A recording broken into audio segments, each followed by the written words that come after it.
Aku beragama Islam. Aku juga membuat animasi. Dan sebagian dari kalian ada kan yang membuat animasi? Jadi, pernahkah terpikir di benak kalian apa hukum membuat animasi dalam Islam? Ada hadis yang diriwayatkan oleh Bukhari dan Muslim mengatakan bahwa sesungguhnya orang-orang yang membuat gambar-gambar maka mereka nanti akan disiksa di hari kiamat. Dan dikatakan pada mereka, itu bukanlah apa yang telah kalian ciptakan pada waktu di dunia. Jadi intinya, menggambar itu haram, animasi itu haram, upin-ipin itu haram, bijian haram, semuanya haram. And Jahannam is waiting for you, brother. Sebenarnya enggak juga. Aku telah mencari tahu dan banyak video di YouTube yang menjelaskan tentang hukum menggambar dan animasi. Daripada aku jelasin, mending aku putarin videonya. Yang pertama dari Ustadz Adi Hidayat. Assalamualaikum Ustadz. Assalamualaikum warahmatullahi wabarakatuh. Nama saya Monty. Saya cuman pertanyaannya nggak terkait sama ini, boleh ya Ustadz? Oke, boleh. Profesi saya sebenarnya kan saya 3D artis ya Ustadz ya. Saya cuman mau nanya mengenai, saya pernah dengar ceramah Ustadz juga mengenai hukum-hukum soal dunia yang menghidupkan nyawa itu. Cuman kan kesini-sini alhamdulillah munculnya konten-konten baik mengenai animasi ya Ustadz ya. Yeah. Apalagi saya juga pernah dengar dari beberapa sahabat saya, kayak ada ulama Syekh Yusuf Qaradawi, dia pernah bilang apabila ada konten-konten yang tidak baik, kenapa nggak dilawan dengan konten-konten baik, apalagi di dunia entertainment. Nah, hukum menghidupkan dalam dunia animasi itu untuk konten-konten yang baik, apalagi sekarang bermunculan, alhamdulillah, itu menurut Ustadz gimana? Apakah baiknya dianjurkan, apa gimana? Oke. Kasih. Saya akan bawa Anda ke nuansa berpikir dulu, ya, dengan dalil dan kerangka berpikir logika yang kuat, supaya kita bisa paham, ya, kapan ini jatuh haram, kenapa disebut haram, dan kapan dia jatuh boleh disebut halal. Bahkan yang haram kapan jadi halal, yang halal kapan jadi haram, itu ada dalam fikih. Jadi ada 4 jenis. Yang jelas halalnya innal halala bayyinun, yang jelas haramnya innal harama bayyinun, ya. Kemudian yang ketiga syubhat, wa bainahuma umurun mushtabihat, syubhat. Enggak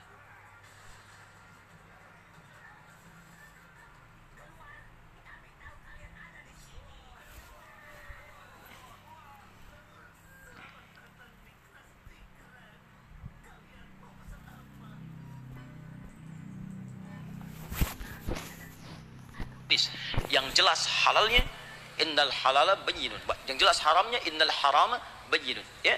Kemudian yang ketiga syubhat, wa bainahuma umurun mushtabihat, syubhat, enggak jelas halal dengan haram. Nanti yang paling menarik yang keempat, ada yang halal jadi haram, ada yang haram jadi halal, ya, dalam keadaan yang sifatnya disebut dengan darurat. Nah, saya mau bicara dulu tentang konteks pertanyaan Anda.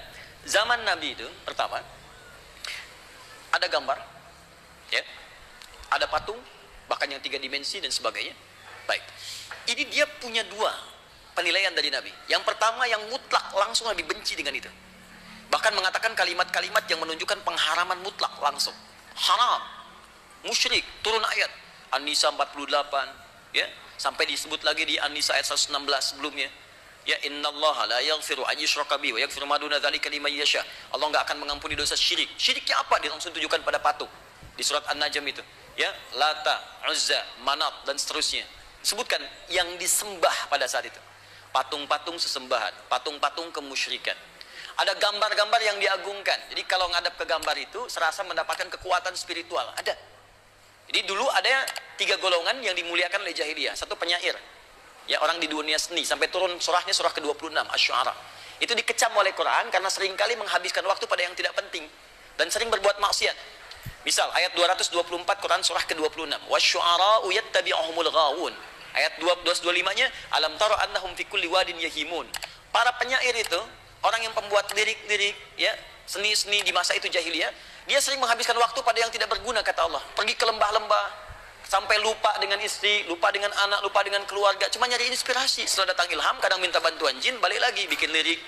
Terus cuma disampaikan aja jadi angan-angan. Maka dikenal Imrul Qais, Ali Al-Khutai'ah, Nabi Goh Az-Zibyani. Bikinlah karya-karya yang paling hebat, dituliskan kemudian dengan tinta emas, ditempelkan di Ka'bah, disebut mu'allaqatus sab'ah. Contoh Imrul Qais, kibkanab kimin dzikra habibin wa manzili bisaqtili wa bainad dakhuli fahaumali, tempel. Nanti di masa Islam diganti ini dengan kain kiswah, dituliskan dengan Al-Quran dengan tinta emas sampai sekarang. Yang paling menarik, ketika mereka berperilaku ini, Quran tidak langsung mengecam sampai di situ.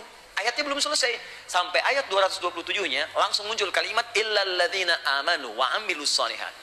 Kecuali penyair-penyair beriman yang dia membuat lirik-lirik menjadi amal saleh. Maka muncul Hasan bin Thabit, di sana membuat ejekan tentang Islam, di sini membuat puisi membela Islam.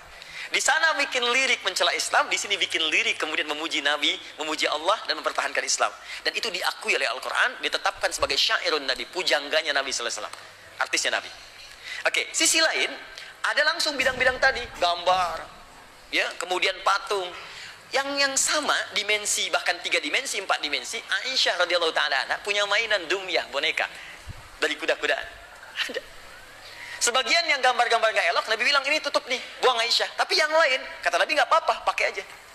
Ini artinya ada yang dibolehkan, ada yang tidak. Maka ulama fikih mengatakan, ketika tidak dibolehkan, sifatnya diturunkan. Semua sifat ini, walaupun wujudnya beda, bentuknya tidak sama. Zaman jahiliyah nggak ada animasi, ya?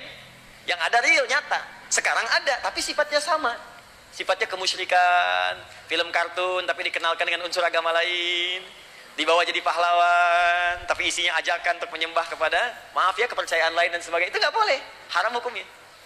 Tapi sisi lain, kalau yang Anda kerjakan pada nilai kemuliaan, dan itu jadi wasilah yang sangat efektif untuk menerangkan nilai keislaman, maka hukumnya naik jadi boleh, mubah, bahkan sunnah. Ketika itu bisa digunakan dan tidak ada yang lain. Bikin pejuang Islam, bikin cerita tentang Zaid bin Thabit, bikin cerita tentang Usamah bin Zaid, bikin cerita tentang Khalid bin Walid, bikin animasi. Ya, ada Upin Ipin sekarang, ada Nusarara, ada macam-macam. Silahkan kembang. Saya termasuk yang condong kepada pendapat ini, dia boleh digunakan dan dalilnya sangat kuat di situ. Sah hukumnya. Jelas ya? Ya, kalau ada orang yang berpendapat berbeda, jangan dicela, dihormati aja. Gak apa-apa, Anda dengan pendapat Anda, saya hormati. Tapi kan Anda tidak perlu mencela saya. Jangan sampai perbedaan pendapat itu menghalangi Anda minum teh bersama. Jelas ya? Doakan sudah. Apa yang mau dicapai? Apa puas dengan hanya ngajak orang maksa ikut saya? Terus apa yang mau dicapai? Anda ngajak, tapi saya nggak suka. Kata Buya Hamka, itu munafik yang paling dalam. Diajak ke sebuah tempat agama, tapi mengingkarinya. Ya, ikutan ke tempat agama lain, tapi kita ingkari. Itu kata Buya Hamka, hipokrit yang paling dalam.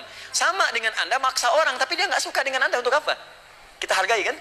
Saya ada pendapat, yang penting dalil di sini. Yang kunut, ada dalilnya. Yang tidak kunut, ada dalilnya. Yang salah, yang tidak sholat subuh. Jadi sudah menjelaskan ada yang mubah atau boleh, ada yang haram hukumnya, dan ada juga yang sunnah. Karena gini loh, ada hadis yang berisi, barang siapa yang menuju kepada kebaikan, maka dia akan mendapatkan pahala seperti orang yang mengerjakannya. Hadis riwayat Muslim nomor 1893. Kalau kita buat animasi yang isinya mengajak kebaikan dan yang mengerjakannya, kita dapat pahala. Apalagi kalau yang ngelakuinnya orang banyak. Auto amal jariah, cuk. Terus kalau ada yang masih pendapat kalau menggambar itu haram, tapi udah terlanjur buat karya, ini ada video klip dari Ustadz Khalid Basamala. Saya salah seorang karyawan swasta yang memiliki kerja sambilan sebagai ilustrator dan komik.